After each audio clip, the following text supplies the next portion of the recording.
Pergantian Suprawito ke Subagio, saya masih dipercaya untuk bertugas sebagai staf wali kota. Bahkan Subagio mengarahkan saya sebagai orang yang dituakan di kesekretariatan. Dari 12 staf yang ada di sekretariat wali kota, hanya dibutuhkan oleh Subagio 6 orang. 6 lainnya dipindah tugaskan ke pos lain. Saya dimintakan untuk segera membuat job kesekretariatan agar staf wali kota betul-betul tepat guna. Tugas saya pertama adalah membantu Subagio mengundang teman-teman selecting Angkatan Laut syukuran di rumahnya. Saya bersama bagian umum mempersiapkan perlengkapan acara berupa tenda, konsumsi, meja, penerimaan tamu, dan sebagainya yang lazim berlangsung di rumah dinas wali kota. Anehnya, ketika Subagio tiba di rumah dan melihat persiapan acara, Subagio geleng-geleng kepala. Saya semakin bertanya, apa gerangan yang salah? Pak Bagio meresponnya negatif. Menurut saya dan bagian umum, tidak ada yang berkelebihan atau tidak ada sesuatu yang aneh. Tapi Subagio bilang terlalu berkelebihan. Tenda disuruh bongkar, kursi-kursi dipulangkan. Menurut Subagio cukup lesehan, acara sederhana saja. Sound system juga cukup dengan wireless toa saja. Perintah Subagio saya langsung laksanakan.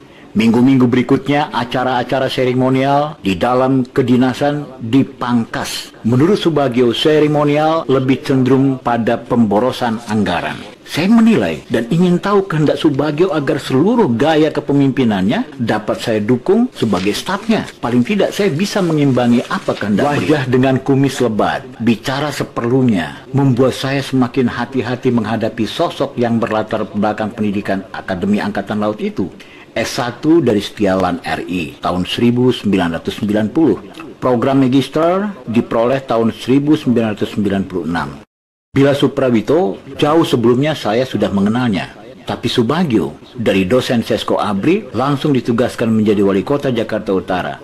Setelah menjadi wali kota Jakarta Utara, seluruh kegiatan tambahan, yaitu sebagai dosen kewiraan hakim ad hoc dan berbagai perguruan tinggi lainnya, dilepas. Saya amati lagi. Ketika 3 bulan menjabat di akhir tahun 1997, terjadi kebakaran yang menghabiskan 2 RT di Kalibaru. Subagio memerintahkan saya agar kendaraan disiapkan dan ajudan ikut ke lokasi. Lagi-lagi saya tercengang ketika Subagio menolak kendaraan yang sudah disiapkan.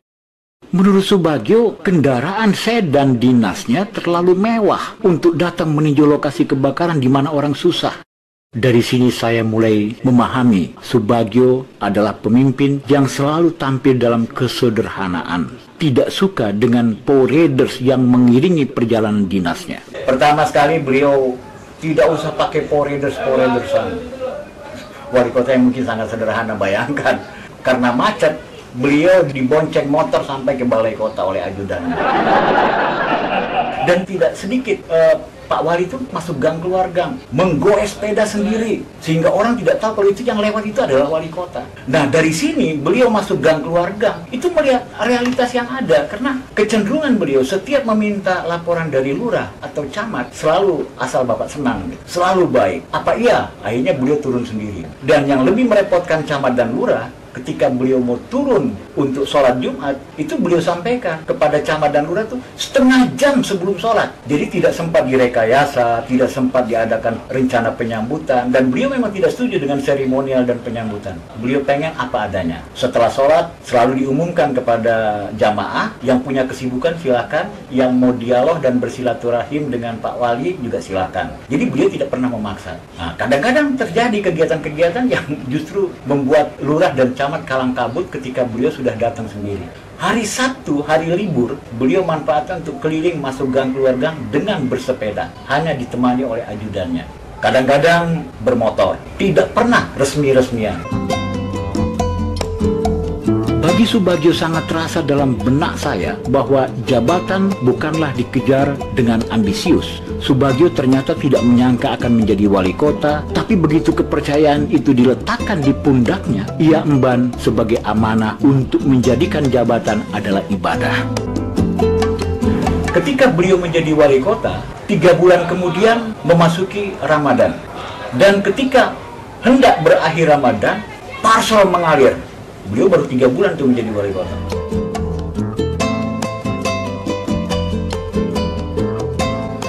Sen, ini parcel banyak sekali. Saya katakan, ya biasa begini Pak, setiap wali kota, ya begini, tidak hanya Bapak. Enggak, maksud saya begini, itu parcel mau dikemanain, mau bazir kan banyak kayak gitu. Coba diatur di distribusi, saya nggak terlalu banyak perlu yang semacam itu. Ada langkah lanjut dari beliau menilai parcel itu. Kemudian beliau memanggil, Sen, bagaimana caranya tahun depan parcel itu tidak jumlahnya semacam ini. Parcel kita manfaatkan untuk kepentingan sosial. Saya menyarankan, Pak, bagaimana kalau misalnya di kartu lebaran Bapak kita buat tulisan kecil layaknya seperti perkawinan, tanpa mengurangi rasa hormat. Apabila Bapak berkeinginan memberikan parcel di dalam rangka Idul Fitri, maka tuangkan ia ke dalam rekening nomor sekian-sekian untuk kepentingan sosial. Saya rasa begitu, Pak. Beliau langsung menyambut, nah itu bagus.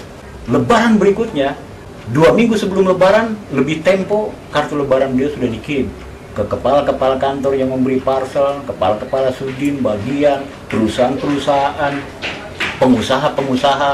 Walhasil mengagumkan, ratusan juta uang yang masuk ke dalam rekening. Dan justru beliau terbuka, transparan di hadapan Rapim, saudara-saudara, terima kasih. Uang parcel yang dimasukkan ke dalam rekening untuk kegiatan sosial sudah berjumlah sekian. Beliau terbuka. Saya akan berikan kepada yatim piatu ini, atau ada saran-saran lain dari saudara-saudara yang mana yang layak perlu dibagikan. Yang aneh apa?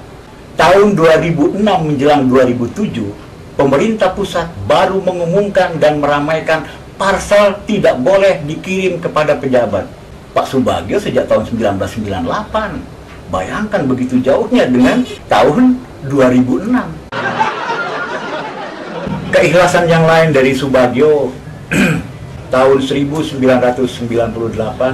saya menunaikan ibadah haji bersama Pak Bagio dan istri di Makkah Al-Mukarramah. Kemudian menuju di Madinah Al-Munawwarah itu, beliau bercerita kepada saya seakan-akan bernazar, insya Allah setiap tahun itu saya akan berangkatkan dari rezeki yang saya peroleh 2 orang naik haji, 1 orang karyawan, 1 orang warga. Sekembalinya menunaikan ibadah haji, saya ingatkan kembali kepada Pak Bagio, perlu kita umumkan Pak, perlu kita acarakan, mengundang. Wah jangan, yang begini nggak perlu, kan nggak perlu dikasih tahu orangnya. Bahkan dari sentuhan hati saya, kalau tiba saya terketuk, oh, orang ini yang saya naikkan haji, ya saya naikkan. Kalau enggak. Pokoknya 1 karyawan, 1 masyarakat. Dan beliau wanti-wanti saya, ini jangan diberitakan, jangan orang lain tahu. Masya Allah, saya bikin sebuah keikhlasan.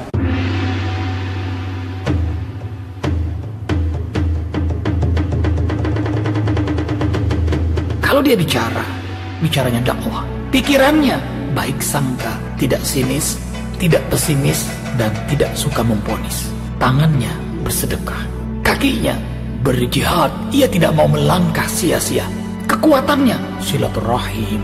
Kalau memang hak tujuannya, maka sabar dan kasih sayang strateginya.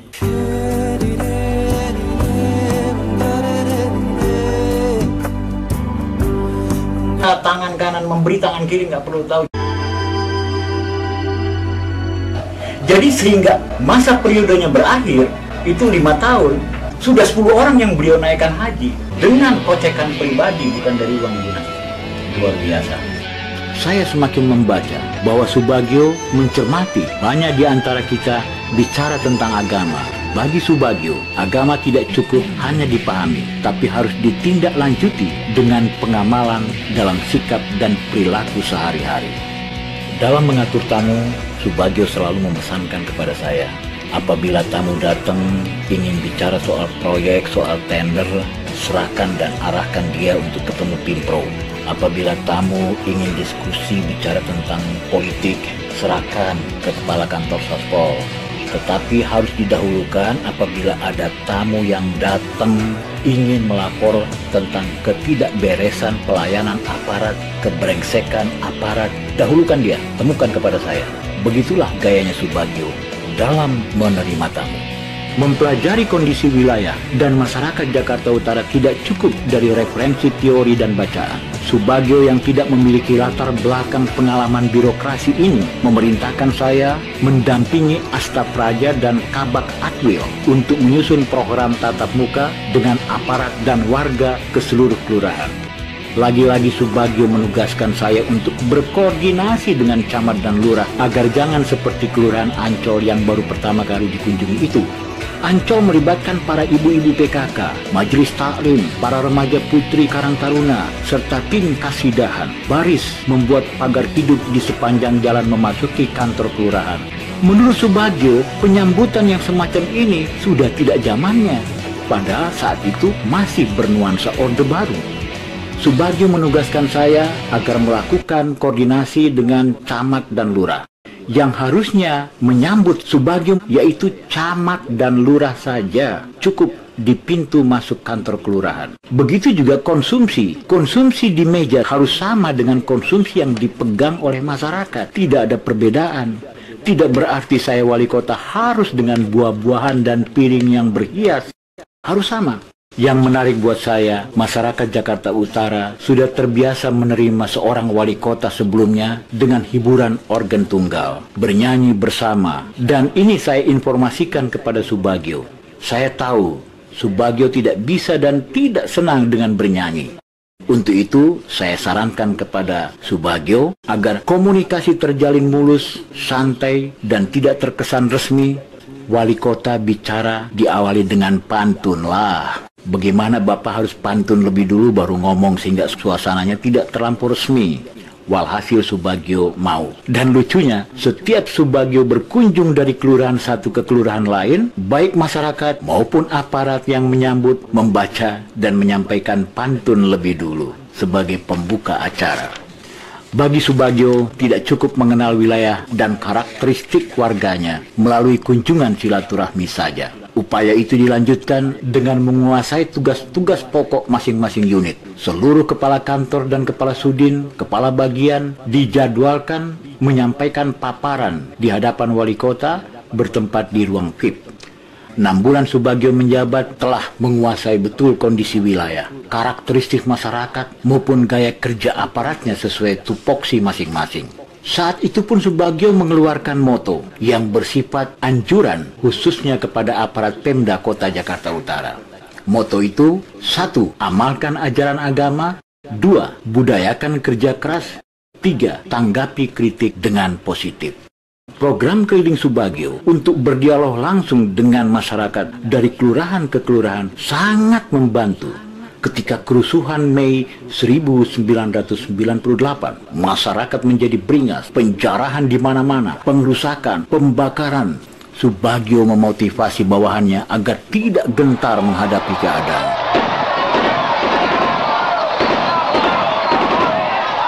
Seluruh karyawan diinstruksikan untuk tetap bekerja. Bahkan Subagio membagi-bagikan rotan pemukul di setiap ruang kerja agar tetap siaga mengadakan pembelaan diri bila datang serangan massa yang ingin merusak sarana perkantoran. Merusak kantor wali kota adalah menginjak harga diri kita. Pesan Subagio itu disertai dengan contoh yang diberikan. Hanya di mana kerusuhan terjadi, Subagio tampil dengan cepat.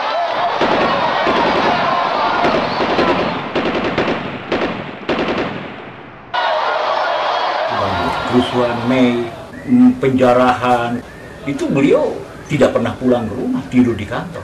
Otomatis, ajudan, saya sebagai staf khususnya, kemudian beberapa teman-teman sekretariat, mau nggak mau, terpaksa kita harus mengatur jadwal, bagaimana menemani Pak Wali, sehingga selalu ada pendamping. Dan setiap saat ada kebutuhan untuk menghubungi siapa, kita harus bergerak.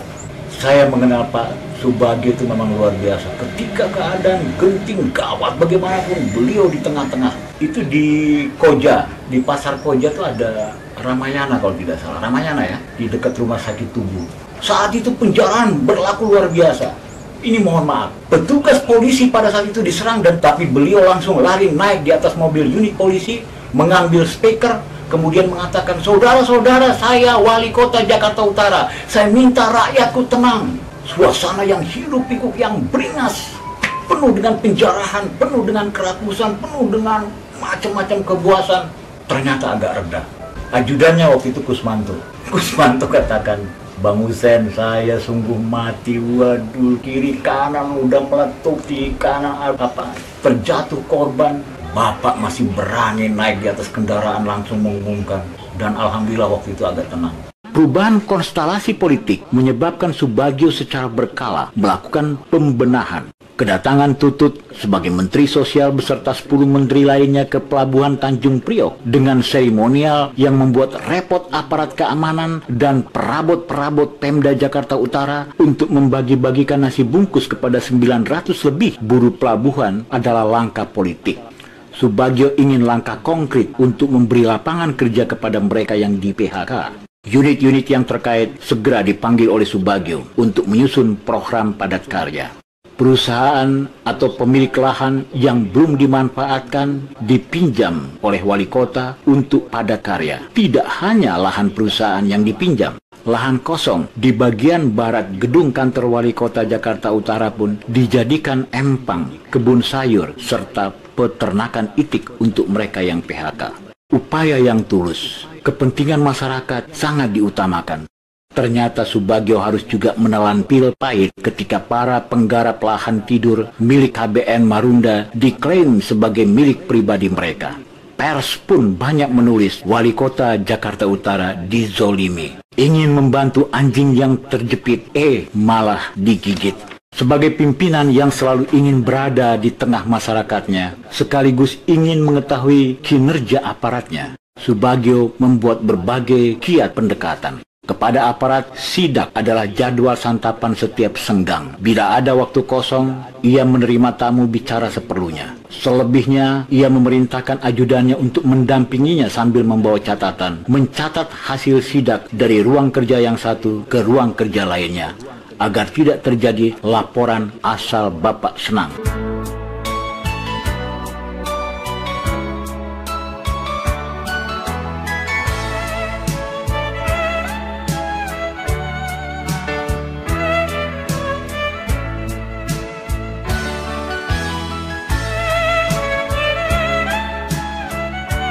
Kepada pelajar, ia selalu turun sebagai irup. Bahkan setiap Senin pagi, upacara bendera dijadwalkan wali kota irup di SLTA, wakil wali kota irup di SLTP, dan seko irup di sekolah dasar. Situasi transisi Orba ke reformasi bagi Subagio tidak hanya menghadapi kerusuhan, kekerasan, demo, dan situasi pengamanan kota.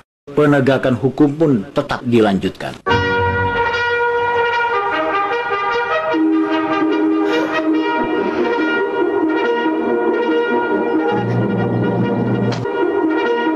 Operasi Beca, penertiban bangunan liar, penataan kali adem, hingga ke proses pengadilan yang dimenangkan oleh Pemda DKI Jakarta atas lahan Taman BMW yang diklaim oleh ahli waris almarhum Zakaria Mulyadi Krama sebagai penggarap di atas tanah aset Pemda DKI Jakarta. Padahal tanah tersebut telah memiliki hak pakai berdasarkan surat BPN yang kemudian diperkuat surat Sekda Provinsi DKI Jakarta yang menolak ganti rugi kepada ahli waris Zakaria sebagai penggarap.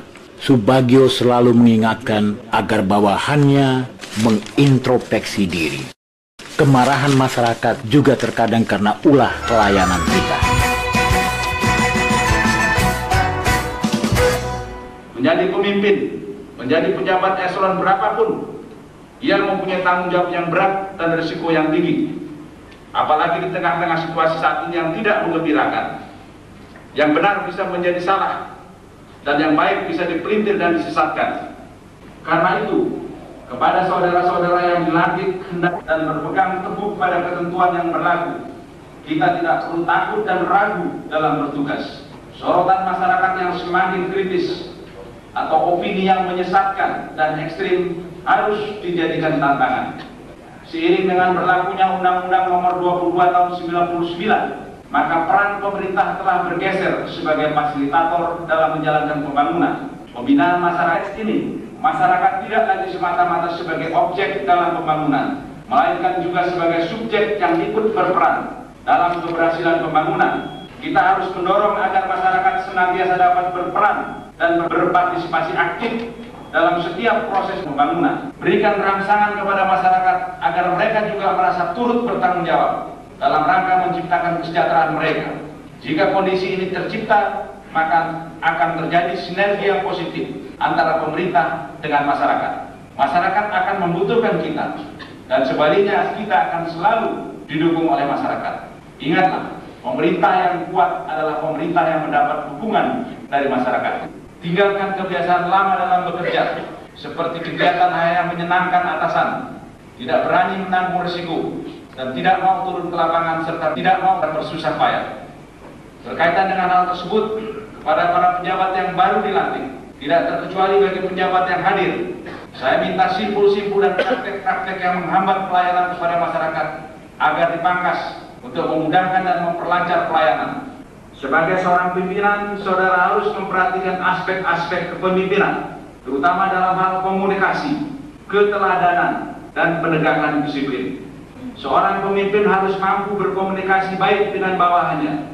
Ia juga dituntut untuk dapat memberikan teladan bagi bawahannya. Bukan hanya memberi contoh, ini yang baik dan ini yang tidak. Tetapi yang paling utama dan esensial adalah menjadikan dirinya sendiri sebagai contoh. Bila demikian, dapat punya sikap hidup yang religius dan rasional.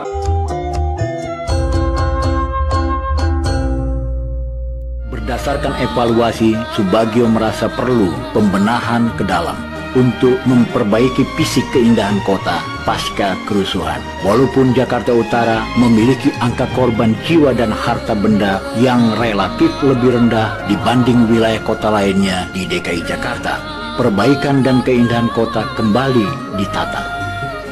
Subagio memerintahkan setiap kelurahan dan kecamatan harus memiliki kawasan kebanggaan. Tingkat kota menetapkan sepanjang Jalan Yosudarso sebagai kawasan kebanggaan yang tertata indah, jauh dari parkir-parkir yang semraut atau munculnya bangunan liar hingga ketertib lalu lintas.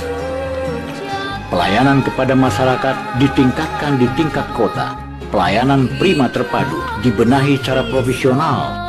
Di tingkat kelurahan, 3 kelurahan diuji coba membuka pelayanan malam hari dari jam 18 sampai dengan jam 22. Ternyata pelayanan prima terpadu dan pelayanan malam di kelurahan mendapat tanggapan positif dan disambut baik masyarakat melalui acara Coffee Morning serta sorotan media massa. Subagio yang berkumis lebat dengan langkah yang selalu tegap ternyata memimpin dengan humanis dan menyentuh. Keteladanannya sangat dirasakan karyawan. Jam 7 pagi sudah di ruang kerja. Apel selalu siap sesuai jadwal. Sangat hati-hati dalam memberi arahan agar bawahan tidak tersinggung dan menghargai serta mengakomodir pemikiran bawahannya. Anggota Hansip, Linmas, yang piket atau cleaning service yang berpapasan selalu disapa, terkadang diajak ngobrol sekitar tugasnya sambil melepas senyum khas Subagio.